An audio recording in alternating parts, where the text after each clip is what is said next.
अस्सलाम वालेकुम students. Previous lecture में हमने रेशो के बारे में सीखा, रेशो बिटवीन टू क्वांटिटीज़ सीखा, उनको क्वांटिटीज़ को हमने सिंपलेस्ट फॉर्म में लिखना सीखा और उससे रिलेटेड एक्सरसाइज 3.1 के क्वेश्चंस भी सॉल्व किए। आज के इस लेक्चर में हमारे पास टॉपिक है रेशो अमंग 3 और मोर क्वांटिटीज़। एग्जाम्पल नंबर 1 है, उसमें 4 क्वांटिटीज़ दी गई हैं। एक है जी 4500, एक है जी 5500, एक है जी 3500 और एक है 4000। अब इनके दरम्यान रेशो फाइंड करेंगे जी। इनको आपने रेशो की फॉर्म में लिख लेना है, ठीक है। और फिर आपने एक ऐसा नंबर ढूंढना है जो इन चारों क्वांटिटीज़ को डिवाइड कर दे। डायरेक्ट इन्होंने 500 से डिवाइड करके लिखा हुआ है, तो आप लोग अब अगर डायरेक्ट इतना बड़ा नंबर आपको नहीं ज़हन में आता तो आप लोग छोटे नंबर से यानी प्राइम नंबर से स्टार्ट कर लें। 2 से स्टार्ट कर लें, 3 से कर लें, 5 से कर लें, 10 से कर लें, यानी कि छोटे नंबर से स्टार्ट कर लें आप, जैसे हमने प्रीवियस लेक्चर में सीखा। तो हमारे पास इसका ये वाला आंसर आ जाएगा रेशो का 9:11:7:8। एग्जाम्पल नंबर 2 की तरफ चलते हैं। Amina, Zainab and Heera got in the ratio 2:3:5। यानी कि अगर आमना को 2 रुपये मिले हैं तो ज़ैनब को 3 रुपये मिलेंगे और हीरा को 5 रुपये। इफ़ ज़ैनब गॉट 30, देखें जी उसको रेशो कितनी थी 3, मिले कितने 30, यानी कि 10 से मल्टीप्लाई होके। तो इसी तरह से बाकियों के पास भी उनकी ईदी बन जाएगी। तो यही इसी पॉइंट को हम हाईलाइट करेंगे और इसी पॉइंट को हम यूज़ करेंगे, ठीक है। पहले तो हमने इनकी रेशो लिख ली, फिर हमने लिखा जी Zainab got 30 rupees, therefore to make Zainab's share equivalent to 30 we multiply all element by 10। यानी कि ज़ैनब का जो शेयर था, 3 थे ना शेयर्स इसके, तो इसको 30 के इक्वल करने के लिए इसको 10 से मल्टीप्लाई करवाना पड़ा। तो बाकियों के शेयर्स भी हमें ढूंढने के लिए उनको भी क्या करना पड़ेगा, 10 से मल्टीप्लाई करवाना पड़ेगा। और बाकियों की आगे जी एक के पास 20 आ गए और एक के पास 50 आ गए। अब हमारे पास है जी fractional value of a given quantity. तो 35 का 1/5 हिस्सा, देखें जी हमारे पास 1/5 ऑफ 35। तो 1/5 वैसे का वैसे ही, ऑफ की जगह पे आप मल्टीप्लाई लिखेंगे और 35 भी वैसे ही, इनको कैंसिल आउट करेंगे तो आंसर आ जाएगा 7। इसी तरह 2/3 ऑफ 35, वही जी ऑफ की जगह पे आपने मल्टीप्लाई लिखना है, कैंसिलेशन होती है तो कर दें, वरना आप उसी तरह मल्टीप्लाई करवा के आंसर लिख दीजिएगा। एग्जाम्पल 4 की तरफ चलते हैं। A tree is 25 metres long, 3/5 of its is above the ground. यानी कि ये उसकी दरख्त की टोटल हाइट है और इसका जो 3/5 हिस्सा है वो ज़मीन से ऊपर है और बाकी जो है वो ज़मीन के नीचे है। तो अब देखते हैं कि ज़मीन के ऊपर इसका हिस्सा कितना है जी। 3/5 ज़रब 25, तो इसका आंसर आ जाएगा जी 15 मीटर और बाकी रहा कितना गया जी 10 मीटर, तो वो ज़मीन के अंदर है। आज के इस लेक्चर का हमारे पास मेन टॉपिक आ गया जी distributing the quantity in a given ratio, ठीक है। तो अब अगर इस तरह के कुछ सवाल आप लोगों के पास आते हैं तो जो रेशो आपको सवाल में दी गई होगी ना, अगर तो वो सिंपलेस्ट फॉर्म में हुई तो ठीक है, अगर वो सिंपलेस्ट फॉर्म में ना हुई तो आपने उसको सिंपलेस्ट फॉर्म में कन्वर्ट करना है पहले तो, ठीक है। इससे रिलेटेड 2 एग्जांपल्स हैं। एक एग्जांपल में मैं आपको कॉन्सेप्ट समझाऊंगा, जबकि दूसरे एग्जांपल में मैं आपको एक ईजी वे बता दूंगा उसको याद रखने का, ठीक है। तो पहले एग्जांपल की तरफ चलते हैं। कहते हैं कि 2500 रुपये हैं, वो आपने 2 दोस्तों के दरमियान डिस्ट्रीब्यूट करने हैं और रेशो कितनी होनी चाहिए, 3:2 होनी चाहिए, ओके। अब 3:2 यानी कि 2500 में से अगर 3 हिस्से एक दोस्त के पास जाते हैं तो 2 हिस्से दूसरे दोस्त के पास जाने चाहिए। तो टोटल कितने हिस्से हो जाएंगे, 5 हिस्से हो जाएंगे। तो देखिए सवाल में इस रेशो को ऐड करना पड़ेगा, ठीक है। टोटल कितने हिस्से हो गए, 5 हिस्से हो गए। अब 5 हिस्सों तक आप लोग पहुंच चुके हैं। अब इससे आगे चलते हैं। इसके पास कितने हिस्से हैं, 3 हिस्से। तो इनको हम लिख सकते हैं 3/5 एक दोस्त को मिलेगा, किसका 2500 का 3/5 मिलेगा तो 2500 से मल्टीप्लाई करवा देंगे। और इसी तरह दूसरे दोस्त के पास कितने हिस्से हैं, 2 हिस्से हैं, किसके, टोटल 5 हिस्सों के। अब ये 2/5 किसका है, ये 2500 का मिलेगा, इसको तो मल्टीप्लाई करवा देंगे 2500 से। तो दोनों के आपके पास आंसर्स आ जाएंगे, एक का 1500 दूसरे का 1000, ठीक है। तो ये तो था जो छोटा मोटा कॉन्सेप्ट हो गया जो आप लोगों को काम आएगा। अब एग्जांपल नंबर 6 की तरफ चलते हैं। वहाँ पे आपने करना क्या है जी, पहले तो देखना रेशियो के सिंपलेस्ट फॉर्म में है और आपको ये क्वांटिटी भी गिवन है, ठीक है। अब आपने करना क्या है, रेशियोज तमाम की तमाम को ऐड कर लेना, वो आ गई 15। अब बारी बारी 15 से डिवाइड करते जाना आपने। 3/15 ज़रब 450, 5/15 ज़रब 450 और 7/15 ज़रब 450। सिंपली आपने इसी तरह से इसको सॉल्व करना है, इस तरह के क्वेश्चन को, और ये आपके पास आंसर्स आ जाएंगे, ठीक है।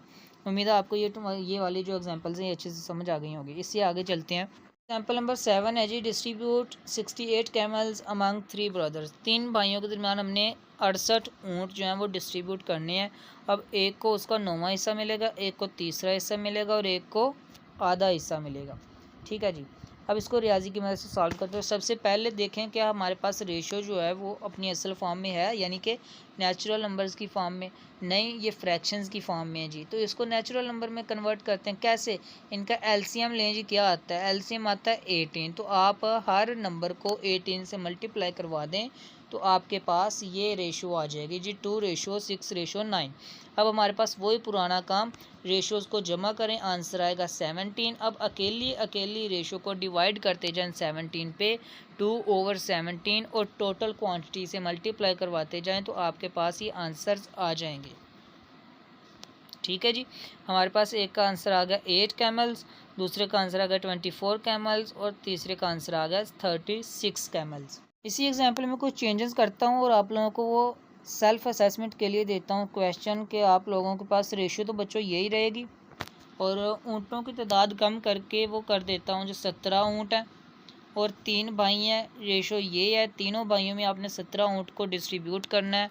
वो कैसे करेंगे, इसी क्वेश्चन की मदद से आप लोग इसको भी सॉल्व कीजिएगा लाजमी, ताकि आपकी प्रैक्टिस हो जाए। अब एग्जांपल नंबर 8 है, कहते हैं 3 आदमियों ने किसी बिज़नेस में इन्वेस्ट किया है। एक ने 18,000 दिया, एक ने 12,000 और एक ने 6,000 इन्वेस्ट किया।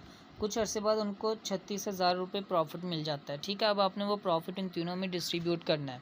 तो टोटल प्रॉफिट कितना जी, यहाँ पर आप लोग लिखेंगे 36,000, ठीक है। टोटल प्रॉफिट इतना है। अब रेशो कितनी थी उनकी इन्वेस्टमेंट की, वो एक ने 18,000 दिया, एक ने 12,000, एक ने 6,000। अब ये रेशो क्या आपके पास सिंपलेस्ट फॉर्म में है? नहीं जी।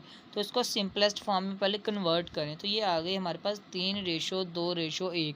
अब इन तमाम को जमा करना आपने 6। अब टोटल प्रॉफिट आपके पास 36,000 है। अलग अलग रेशो भी आपको मालूम है और इकट्ठी जो सम है वो भी मालूम है। तो अब 3/6 ज़रब 36,000, 2/6 ज़रब 36,000 और 1/6 ज़रब 36,000। तो आपके पास ये फाइनली अमाउंट्स आ जाएंगे कि किसको कितना प्रॉफिट मिलेगा, ठीक है जी। एग्जाम्पल नंबर 9 की तरफ चलते हैं। कहते हैं नज़ीर ने एक बिज़नेस स्टार्ट किया 10,000 रुपये से। अब 6 माह बाद एक और बंदा उसको ज्वाइन करता है, कदीर, और वो उसमें कितनी इन्वेस्टमेंट करता है? वो 15,000 रुपये इन्वेस्टमेंट करता है। और 8 माह जब बिज़नेस को गुजर जाते हैं तो एक और बंदा आ जाता है, बशीर, वो उसमें 20,000 रुपये इन्वेस्टमेंट कर देता है और उनको साल बाद जो प्रॉफिट मिलता है वो मिलता है 2,900 रुपये। हमने शेयर जो है वो उनमें डिस्ट्रीब्यूट करना है कि उनके शेयर्स कितने बनते हैं, ठीक है। अब पहले तो उनकी ड्यूरेशन देख लें। नज़ीर ने बिज़नेस स्टार्ट किया, वो शुरू से ही उसमें इन्वेस्टमेंट कर रहा है, तो 12 माह तक, यानी कि पूरा साल उसने इन्वेस्टमेंट करी है। अब कदीर जो था वो 6 माह बाद आया, तो यानी कि साल के जो बाकी 6 माह रहते थे ना, उसमें उसने इन्वेस्टमेंट करी है, ठीक है, 6 माह के लिए। और बशीर जो आया था वो 8 माह बाद आया था, तो उसने बाकी 4 माह के लिए इन्वेस्टमेंट करी है। तो ये इनकी आ गई बच्चों ड्यूरेशन। अब ड्यूरेशन से हम ये देखेंगे कि इन्होंने multiplying their capital by their duration investment वी है।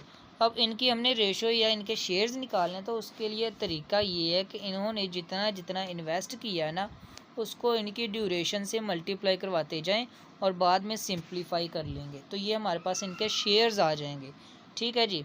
अब नज़ीर ने 12 माह के लिए कितने जमा इन्वेस्ट किए थे? 10,000, तो वो आ गए 1,20,000 अमाउंट।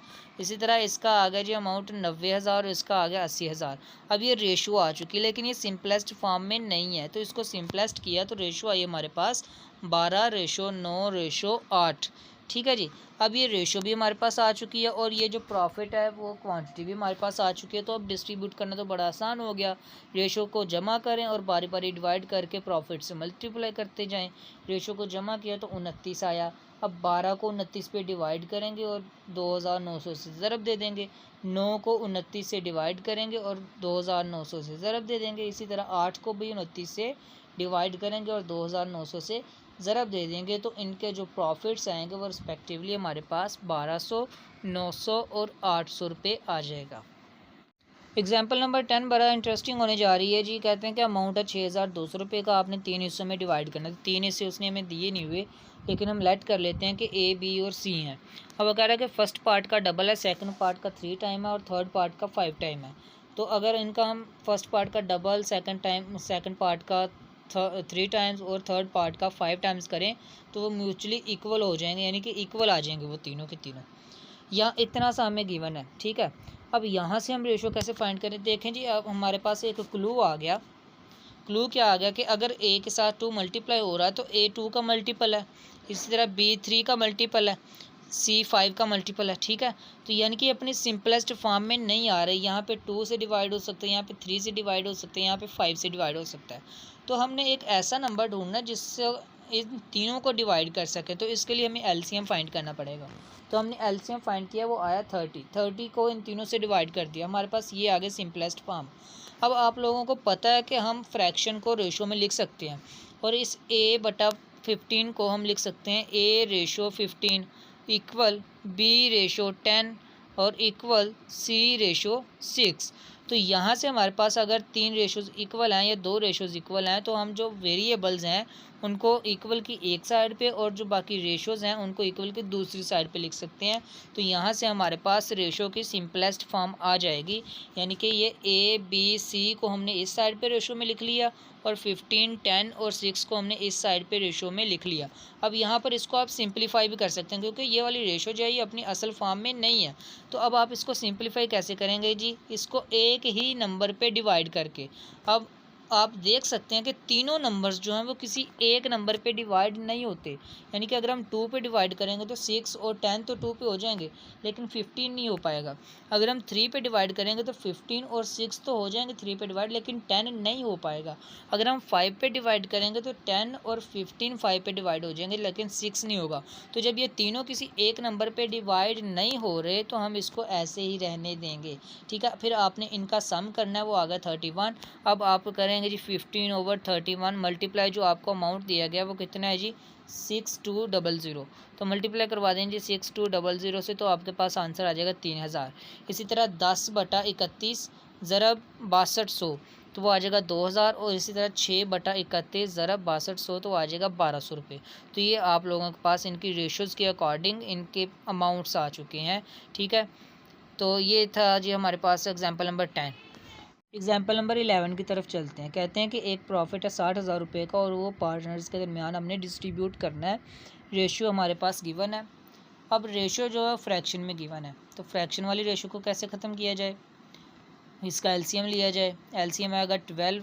अब 12 को आप 1/2 से, 7/12 से, 2/3 से और 3/4 इन चारों से अलग अलग मल्टीप्लाई करवा देंगे तो आपके पास ये वाला आंसर आ जाएगा 6:7:8:9, ठीक है। अब आपका अगला काम है जी, ये सिंपलेस्ट फॉर्म में आ चुकी रेशो। अब आपका नेक्स्ट काम है जी इन तमाम को ऐड करें, आएगा 30। अब है जी 30 से डिवाइड करते जाएं और प्रॉफिट से मल्टीप्लाई करते जाएं, ठीक है जी। तो ये आपके पास आंसर देते जाएंगे। इसी तरह 7/30 मल्टीप्लाई 60,000, 8/30 मल्टीप्लाई 60,000, 9/30 मल्टीप्लाई 60,000। तो ये आपके पास इसके आंसर्स आ जाएंगे। नोट में लिखा हुआ है जी we can check the solution by adding the distribution, यानी कि आप लास्ट पे अपना सोल्यूशन चेक भी कर सकते हैं कि क्या इन तमाम प्रॉफिट्स को ऐड करके वापस से आपके पास 60,000 बन रहा है। अगर तो बन रहा है तो आपका आंसर दुरुस्त है, ठीक है। आपने जो सोल्यूशन किया वो ट्रू है जी। ये था आज का लेक्चर। उम्मीद है आपको अच्छे से समझ आया होगा। नेक्स्ट लेक्चर तक के लिए इजाज़त दीजिए। अल्लाह हाफिज़।